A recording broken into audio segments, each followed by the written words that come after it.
to reach by the Senate on the need to introduce rights and please out openly.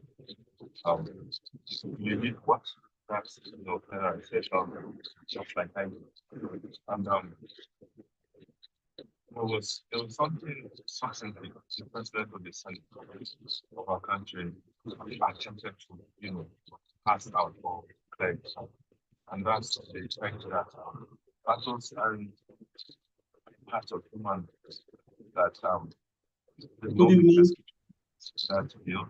Yes, if you are here watching us, and that's because we said just like other Nigerians. okay, please, we'll ask you to mute yourselves. That's the freedom of movement. All right. Sorry that we are starting late. We had a number of issues with light and all that. So we are starting immediately now. Today we'll be talking about achieving financial well-being in a depressing economy. Achieving financial well-being in a depressing economy. Please, if you can hear me, please let me know. You can either boss me or mute yourself. Yes, we can hear you, sir. All right. I can hear you, sir. I can hear you. Yes. Thank you very much. Thank you very much.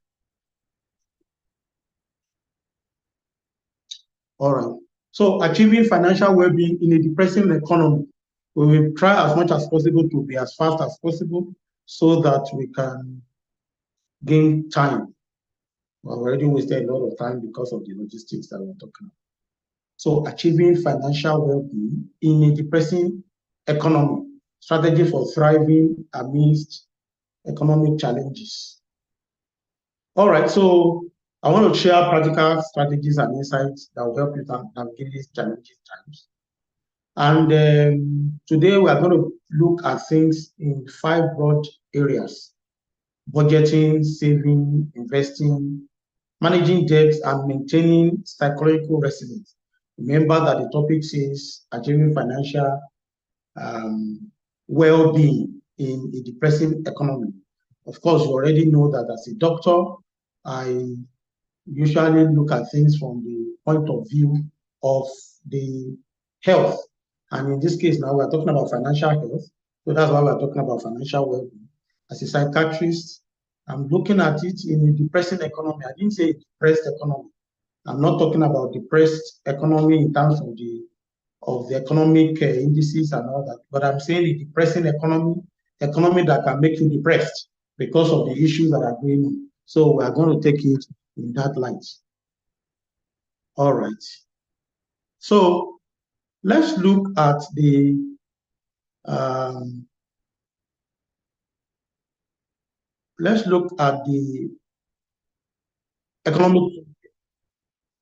economic context. We need to understand the economic context.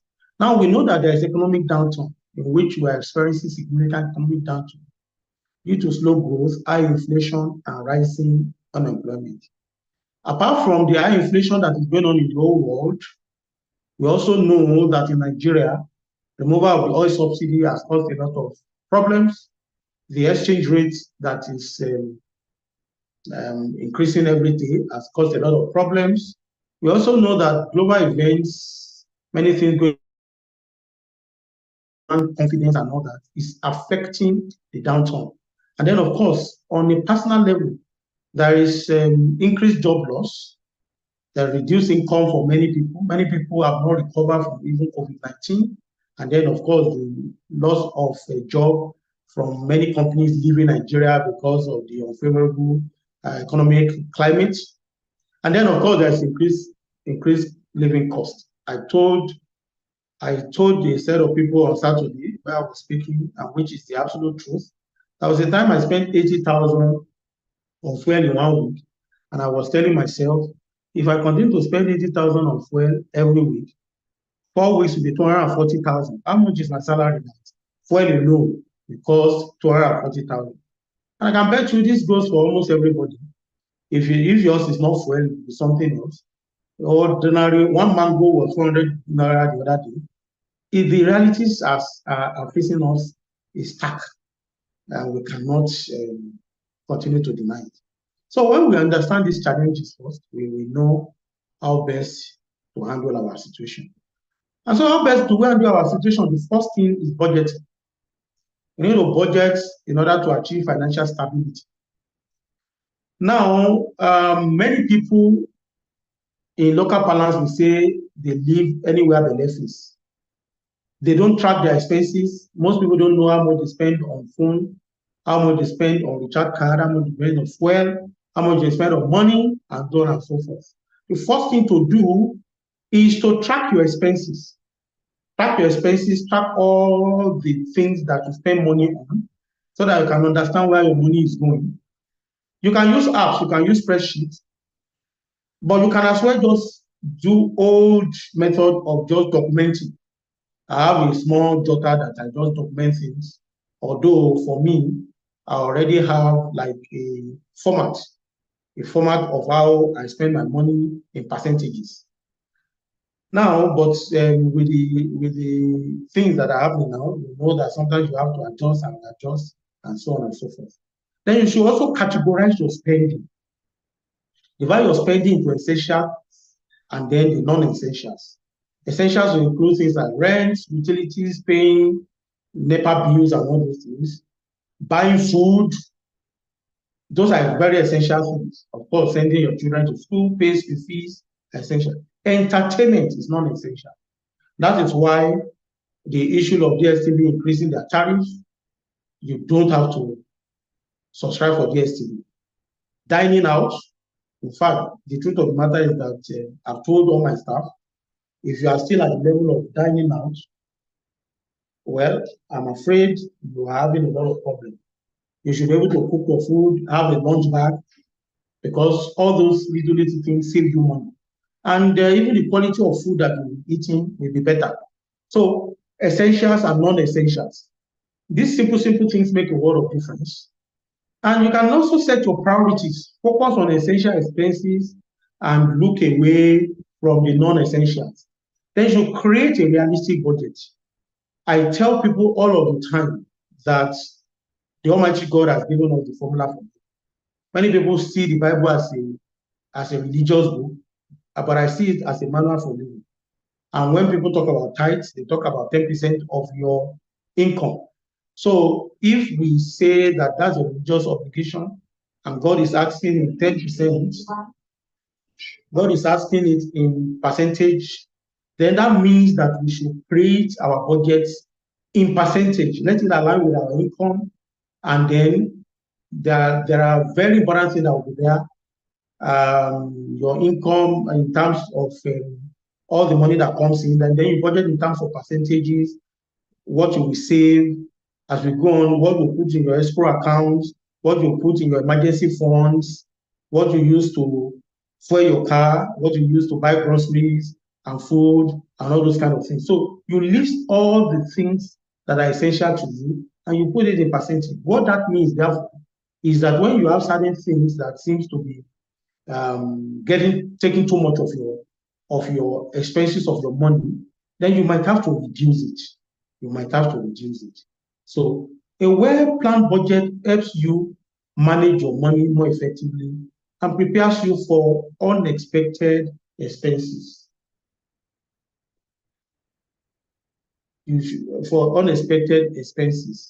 So you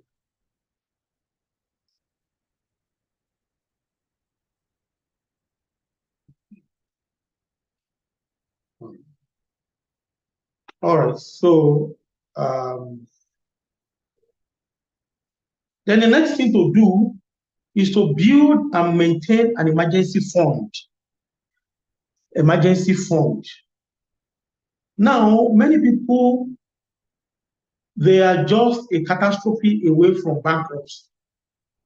Many people are just a catastrophe away from bankruptcy. What that means is that if they have something, a huge layout of spending, maybe health issues, an accident, and so on and so forth, they'll just become bankrupt because they don't have an emergency that is for crucial financial security in uncertain times.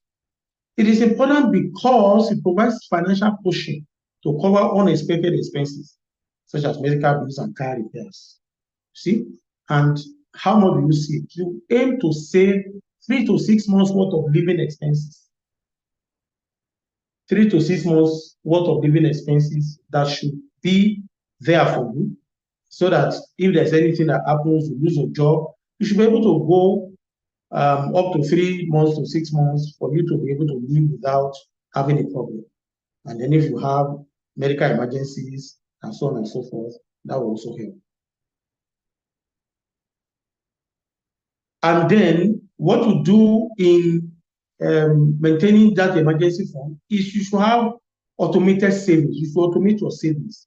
Set up automatic transfer from your savings account to your savings account to build your emergency fund consistently. So a certain percentage of your salary as it comes, you don't even plan your expenses with that. That is not your money. I will make reference to it again. For me, I don't plan with my tithe. It's not my money. The same thing, this automated savings, you don't plan with it. It's not your money. And so it's not part of your living expenses and everything. So, and where do you keep it? You store your emergency fund in a separate, easily accessible savings account to avoid using it for non-emergencies. Now, an emergency fund will be different from an escrow account. An escrow account is something that you are saving. You are saving an escrow account in order to be able to invest or do big things. That's what you use an escrow account for. So an escrow account is such that you cannot, it's safe from you. Let me put it that way. An escrow account will be something like cooperative account. A cooperative account is such that it will take you up to 6 months before you can cash out of your savings in a cooperative account. But an emergency fund is such that it is not it's not stored in your account that you use for your daily running, but it's stored in a savings account, which usually is something that you will not be able to access online, something that you might have to go to the bank to do it. Someone that like me that doesn't like going to the bank, but it is fluid enough for you to be able to go and access it when you have an emergency. So you now see that this is something that you can easily access. However, it's not something that you use, or it's not in the account that you use for your daily activities. But an escrow account is that which you are saving towards projects. So that one is safe from you, and you'll be deliberate in asking for it. Some people use fixed deposit account for an escrow account. Some people use account that somebody else has to sign. Maybe they are not the only signatory, so they will have to convince that person seriously before they can go and access it. So that's the difference between an emergency fund and an escrow account. You must have these two kinds of funds.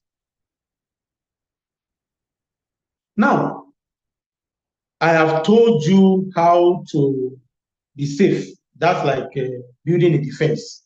However, you may be thinking in your mind that Dr. Okunoda is talking about having an escrow account, he's talking about having emergency fund, all this from the money that I'm earning that is not enough. I've said you should do it in percentage. But for you to be able to earn more, you must invest smartly. You must invest smartly. One of the first things you do is to diversify.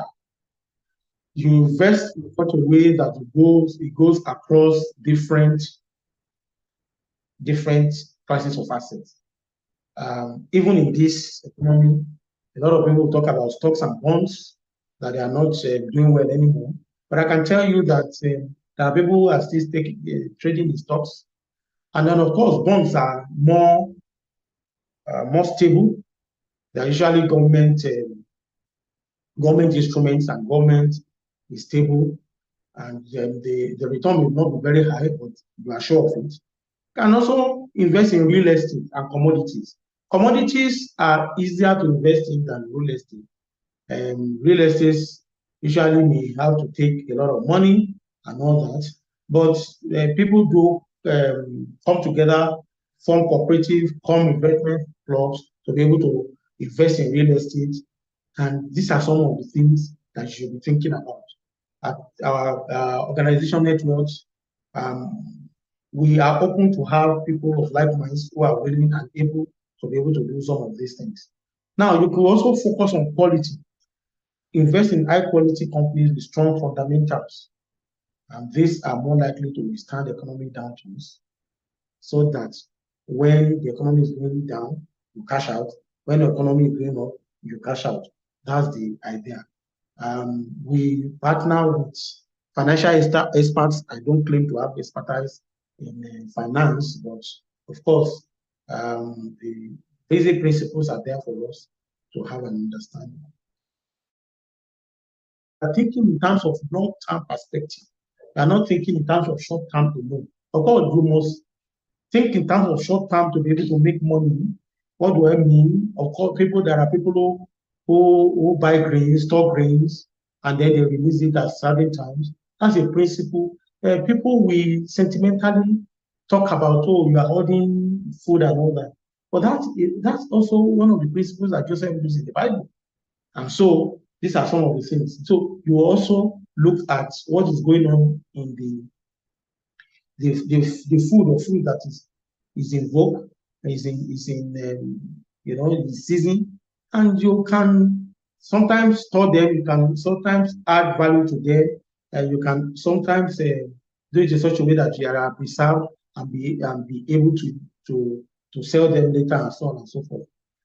But and then of course there are ways in which you can also earn more money from your skills. There are many doctors who will always prescribe for people on the corridor. I always talk about Yakuri culture where people will just meet you and want you to prescribe for them and all that. But I say, see, even that your skill that you might have learned in your place of work, ability to write reports, ability to connect people together, connect buyers with sellers, and so on and so forth, you can turn them into making money in the village. You can have a side hustle and all that. I'll come to that later. However, all these things I'm talking about are short-term perspective. You must think in long-term perspective if you want to invest in such a way that you have financial freedom, financial independence. So you stay focused on your long-term financial goals. Avoid making impulsive decisions based on short-term market fluctuation. There are people that little thing they panic, they sell, they buy based on the on what is going on, speculations and all that. But you must have a plan of what you how you do your financials in such a way that long term, you think long term. And then there are things we call safe investment. Stable investment like government bonds, like I said, they will not give you large returns, but government is always stable in almost every country. Government will they will give you, when your bonds mature, you are sure to have your investments. And there are people, I know people who they already have bonds that they use to pay their students' school fees. So they're not thinking about school fees. They know that these bonds usually will mature around the period of school fees. And so they have different bonds that are dedicated to different things, such that they just use those things for the purpose of which they plan them. You should also start thinking like that. It doesn't matter if you are just starting work. You should have a financial plan, and we may be able to help you with some of our partners who are financial experts to sit down and craft your financial plan such that immediately as you are starting work or you are just starting work and all that, you will have a long-term plan for your finance. And then smart investing requires a balanced approach and a focus on long-term. I cannot emphasize it. I cannot overemphasize it. Now, another thing that is very important for you to achieve your financial well-being is how to manage your debts, managing your debts effectively.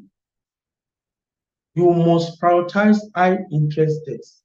You look and focus on paying off high interest debts first.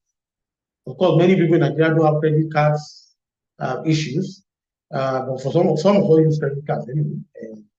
People will always say, oh, they don't want to use credit cards. I know people who say that they don't even want to use ATM because they can always. Me, I use credit card. There are times in which I can easily always just get into my credit card or use it for subscription or certain things that debit card will not be able to get from me and all that. So, but I make sure that I pay within the cycle of that card. And then, of course, consider consolidating multiple debts into single loan with lower interest rates to simplify payment and reduce costs. So you might have to make sure that you borrow here, you borrow there, and all that. So you look at a way in which you can put all this together so that it could be in one instrument and should be able to pay your interest easily.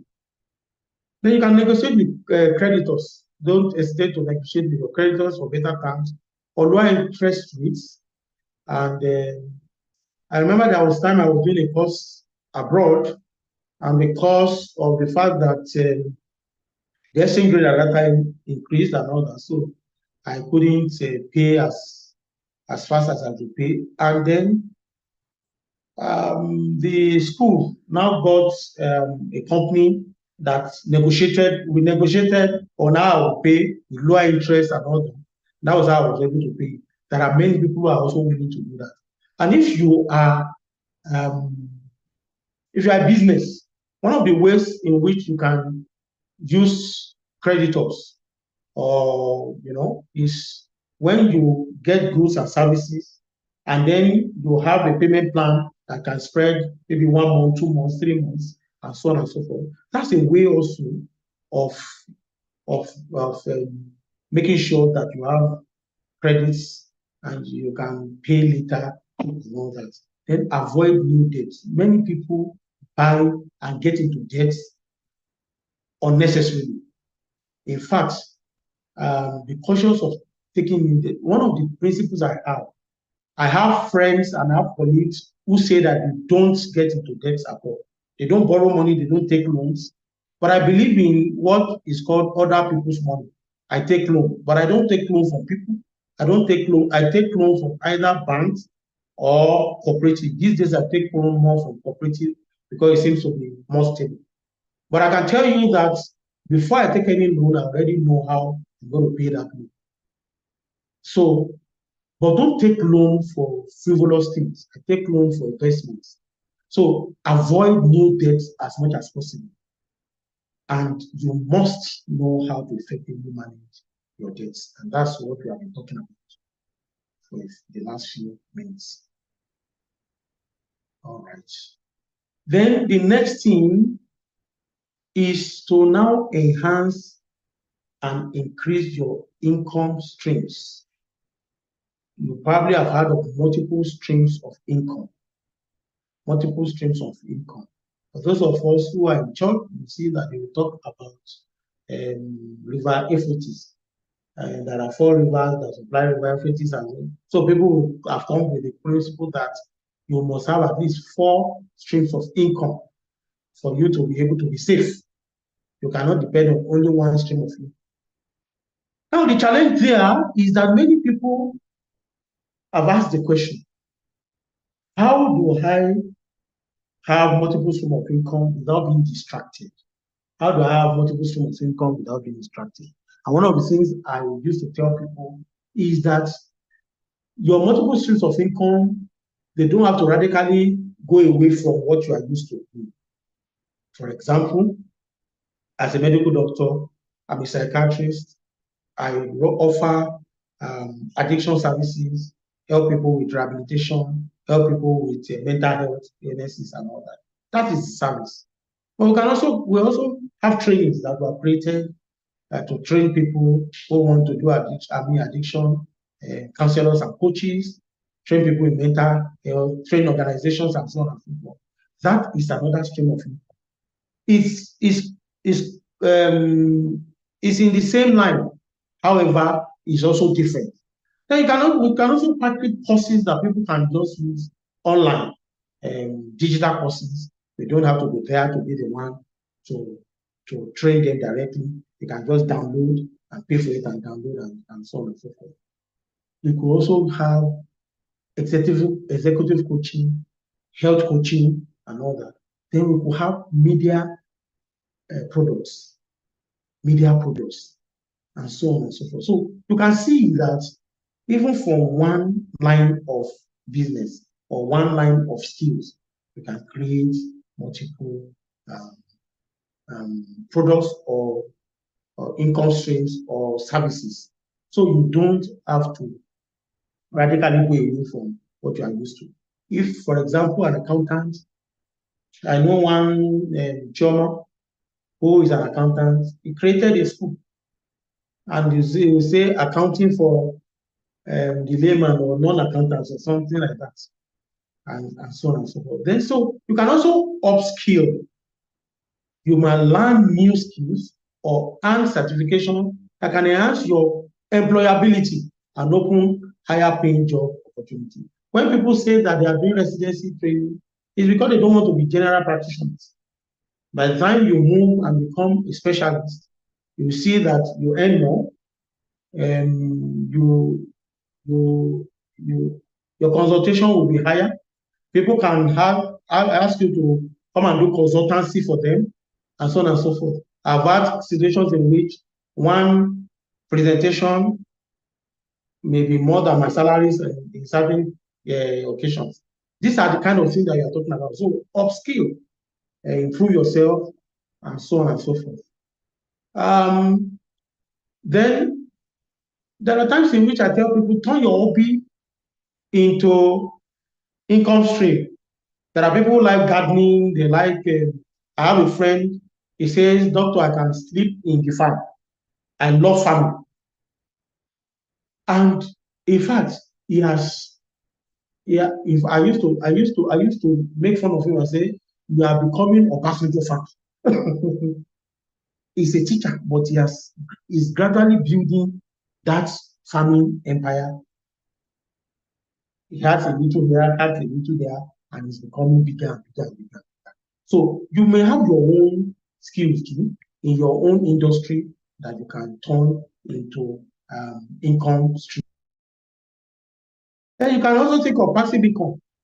Generate passive income through investment in rentals, dividends, start an online business. Somebody was telling me just 2 days ago about what on Monday, people that are met at that from scarcity to surplus with today cash. And the person was telling me that she sells hair because I said all right, I think everybody should not mute themselves. Because I sell an hair vendor. But as a hair vendor, she does not have any physical shop. She does it entirely online. Connect people online, people take their order, and then she delivers to them. People sell clothes, even people do real estate online. Don't underestimate the power of your WhatsApp status and so on and so forth. Do something, do something, do something. Then you can diversify your income source so that it will help you in this economic downturn. And we are talking about achieving financial well-being in a depressing economy. Achieving financial well-being in a depressing economy. One important thing you need to have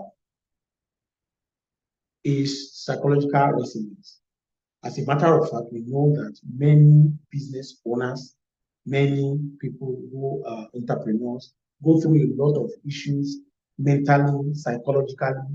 In fact, I tell people that it takes more psychological resilience to sack your boss. You know, people talk about sack your boss, sack your boss. It's not easy sacking your boss. Because at the end of the month, you know that you can earn your salary if you are an employee. But if you are an entrepreneur and you are the business owner, you may, with all the things that are going on, it may be a little bit difficult for you. So you need psychological resilience. You need psychological resilience. And how do you maintain this psychological resilience, especially in this time, with all the news that are going on in the environment, in the policy and everything? Stay informed, but avoid overload. Make sure that you keep up with new financial news, but avoid excessive consumption that may lead to anxiety. Today, they remove fuel subsidy. Tomorrow, exchange rate. There are people who are sitting by it, and they are just looking at every indices as it is changing. You should spare yourself that anxiety. Then you can seek support. Talk to friends, family, or financial advisors about your financial concern. Share your worries so that you can lighten the load. There are people who will give you advice, who will point you in the right direction. That's one of the things that we do at Networks Consult. While our core is not financial services, but by virtue of our psychological input, our mental health, we could actually help you in planning your finances and then help you psychologically. Many of the people that we see have the roots of their mental illnesses in psychological stress. I mean financial stress. So that's one of the reasons why we went into this area, and then we collaborate with others to help. Then you can practice mindfulness, meditation, deep breathing. These are some of the things we do all of the time. Journaling is also very important. Journaling can help you manage stress. What do you mean by journaling? You write down things as they are happening to you. And in this modern time, journaling doesn't have to be you writing in journals alone. You can journal electronically. You can journal on your Facebook account. You can journal on your WhatsApp status. You can journal on your Instagram account. You can journal on your YouTube account, and so on and so forth. I know somebody that just keeps on, having going to important areas, vacation areas, important historic areas, and that's how he is controlling his own psychological issues. So mindfulness. And what does mindfulness mean? I tell people all of the time that when you continue to worry about the past, you'll be depressed. When you are worried about the future, you'll be anxious. Mindfulness means that you stay in the present. And what does that mean? You are very aware of what is going on around you, not only in the negative. There are people, when they are eating, they are watching the TV. They are not savoring the taste of the food that they are eating. They are not seeing what is going on around them, the green vegetation that are around and all that. They are not seeing the houses, they are not seeing things, they are not appreciating it. They are just, their minds are always away. They are in conversation with people, their minds are somewhere. But mindfulness means that you should be present. You can admire people's clothing, see the color, see how they are, your own, and so on and so forth. You ground your mind in the present. Appreciate nature, appreciate what is going on around you. Be grateful. That helps you to be focused, for your anchor to hold deep, rather than thinking about the future and worrying about the future, or having regrets about the past that can give you depression, or worrying about the future that can give you anxiety. Then you focus on what you can control. Too many people focus on what they cannot control. Circle of concern, that's what we call it. But rather, you should focus on your circle of influence, things that are in your power. So the financial situation that you can control, and take proactive steps to improve on them. So your mental health.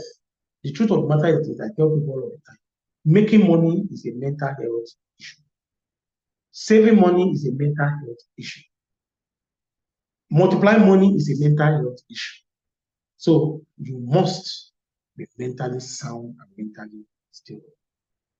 So in conclusion, to achieve financial well-being in a depressing economy, you must create and stick to a realistic budget.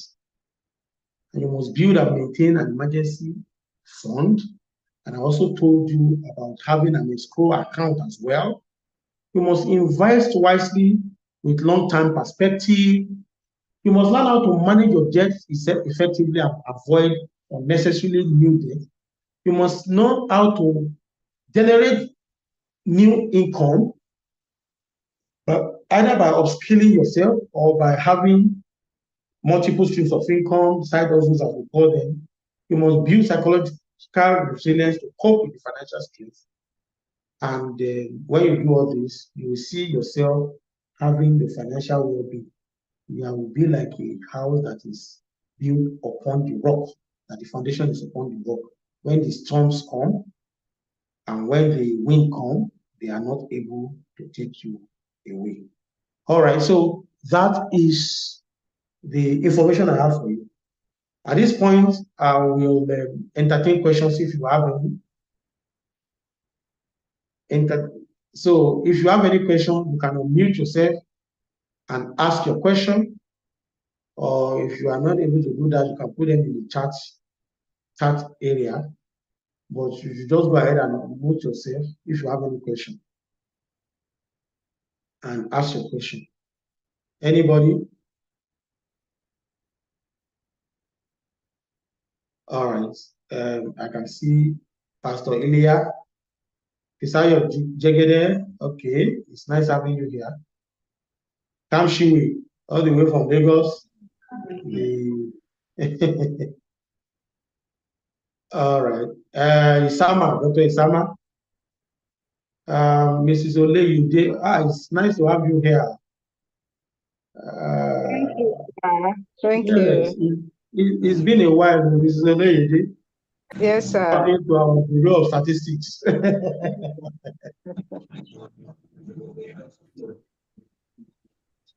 All right. Please, if you have any question or any comments, it's time to ask them now.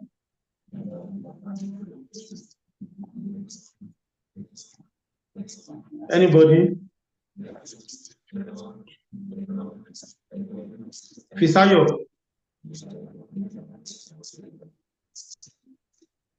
All right. Mike Montal. If you have anything. Samshu, I can see that your mic is on mute. Yes, it's indeed.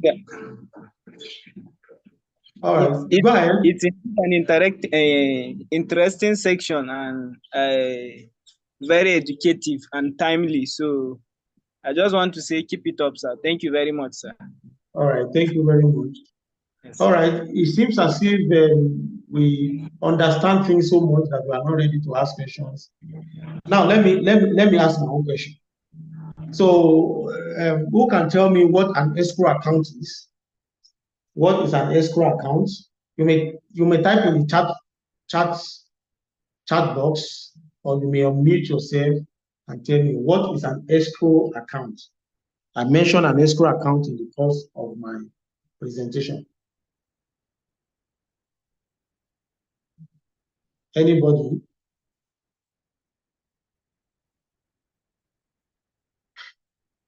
All right. It seems as if we are shy or we don't understand it.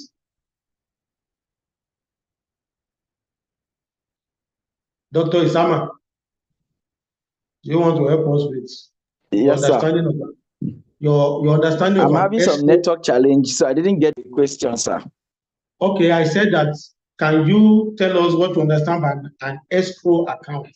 In the course of my presentation, I mentioned what an escrow account is, apart from an emergency fund.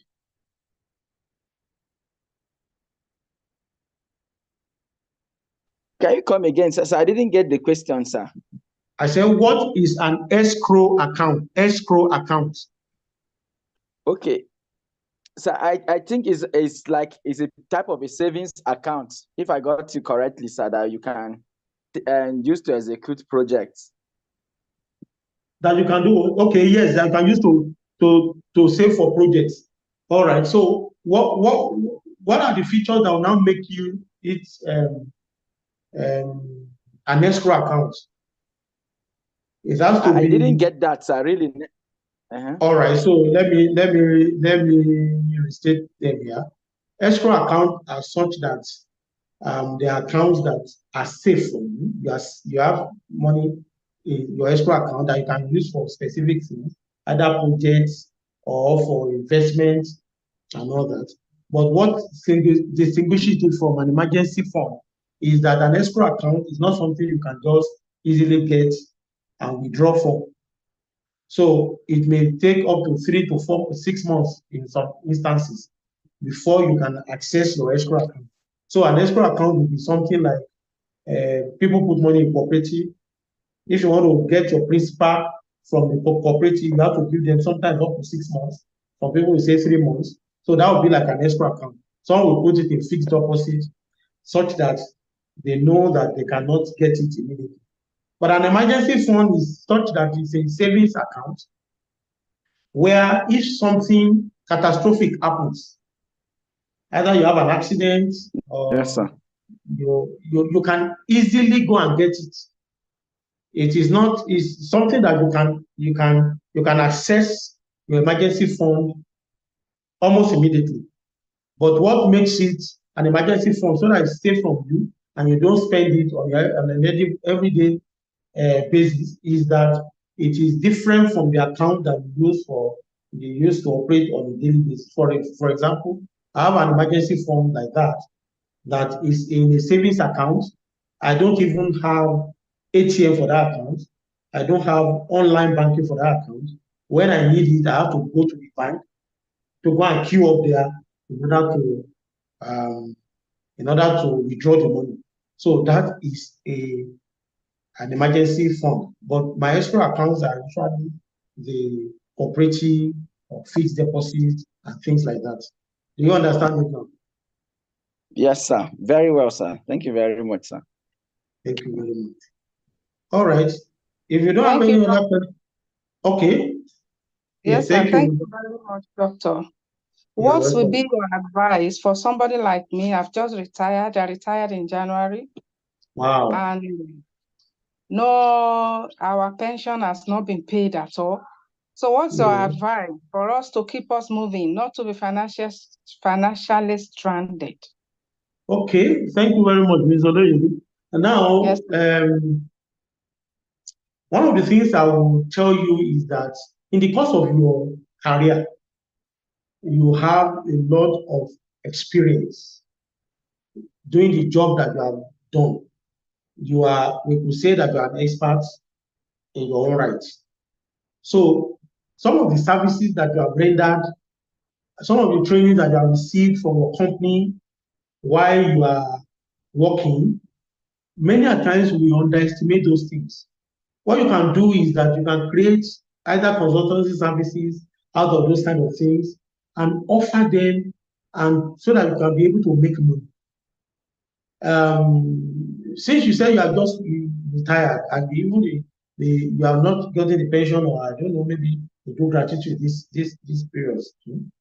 So you can do that because most people retire at 60, they are not tired and they can still work and so on and so forth. So, for example, I know that the Bureau of Statistics, for example, I know that the person that helped me to do my statistics was working in an organization, but he takes on jobs for people who are doing their dissertation and all that, does those kind of things, and he makes money from them.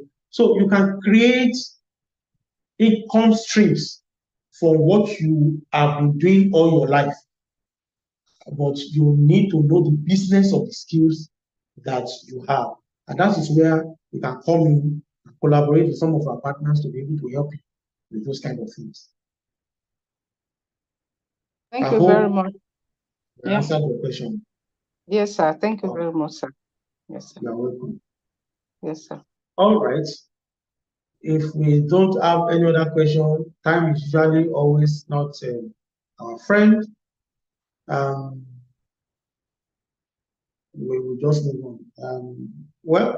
Thank you very much for listening to us. If you want to contact me, you can always contact me through my number 0803 677 0092 or our email network.consult@yahoo.com or networkconsult360 at gmail.com. You can also subscribe to our YouTube page, Network Media.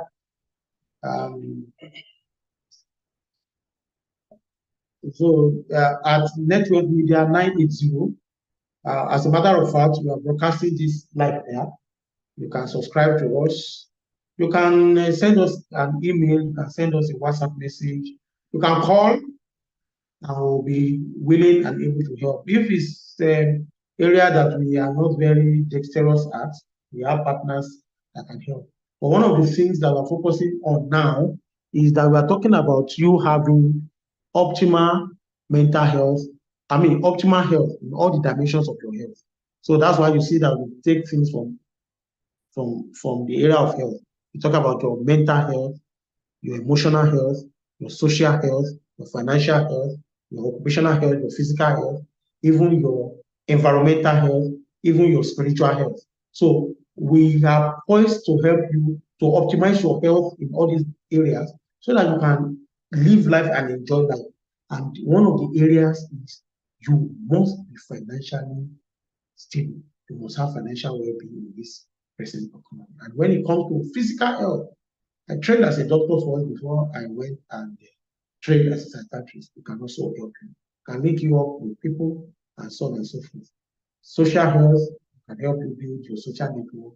All these areas, I can always say that the mental health is the fulcrum for all of them. You cannot have good social life, even good spiritual life, without a sound mental health.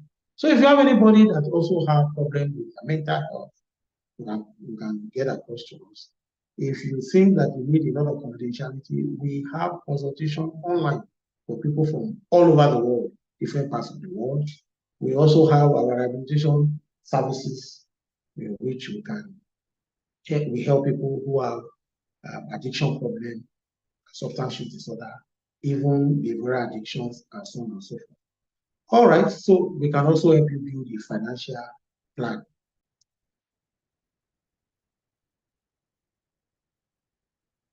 All right. I can see, I think it was a network.